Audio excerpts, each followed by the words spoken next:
What's the last thing you remember? I had a glimpse into the past.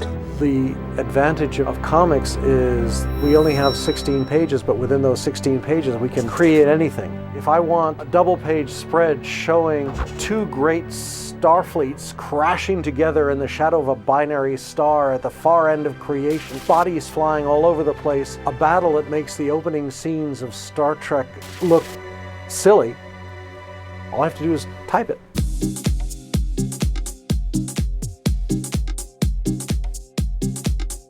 Whereas if they're going to put it on screen, you've got to sit down, plot out all the structures, write out the CGI work that's going to create them, and keep your fingers crossed.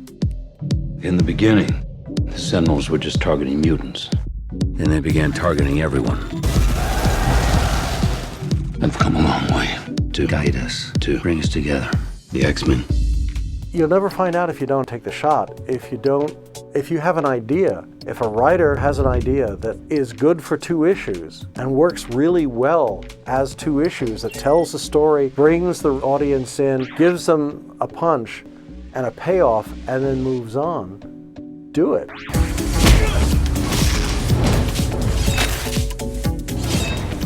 The danger is in presuming that the way things are done now are the way things have to be done. No, I figure if there's a rule, let's break it. You're gonna find this hard to believe. I was sent here for you. From the future. 50 years from now.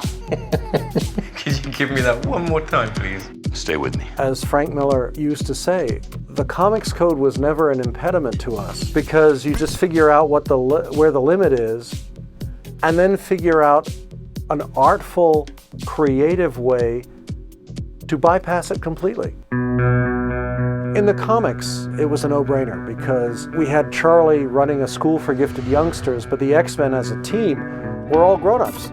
Logan was way older. I mean, they were all experienced superhero professionals. We didn't have a student. Hence, we brought in Kitty, who needed to be taught everything.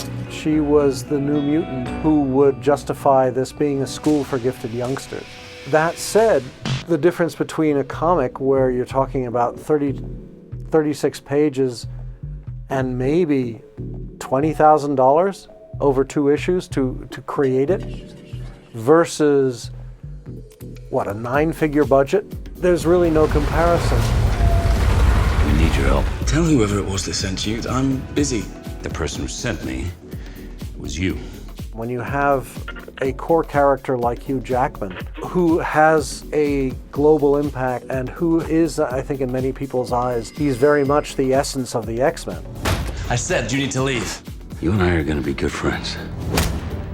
You just don't know it yet.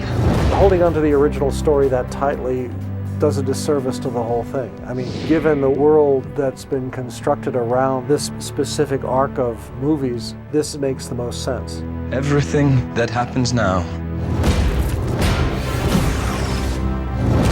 is in your hands. It's not about costumes punching each other. It's never been about costumes punching each other in the traditional Superman, even Spider-Man concept. This is about a group of people who, through no fault of their own, are born with powers and abilities that set them apart from everybody else. And all they really want to do is fit in, is find a place where they can build their life. So, I wake up in my younger body, and then what? Find me, Logan. I was a very different man. Lead me. Guide me.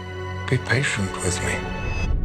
Patience isn't my strongest suit. And that, of course, leads into an infinite number of conflicts, but all of which are grounded in realities that the general audience can identify with.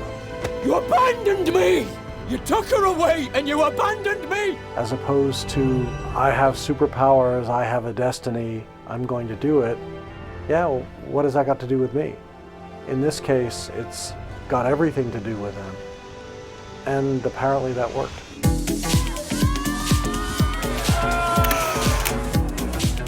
From the writing standpoint, from the comic standpoint, it's looking out there and kind of going, wow, we did this?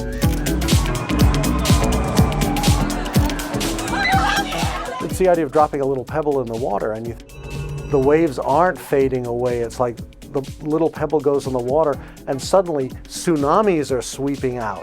And on one level, and would have gone, holy crumb cakes. This is totally cool. What the heck did we do?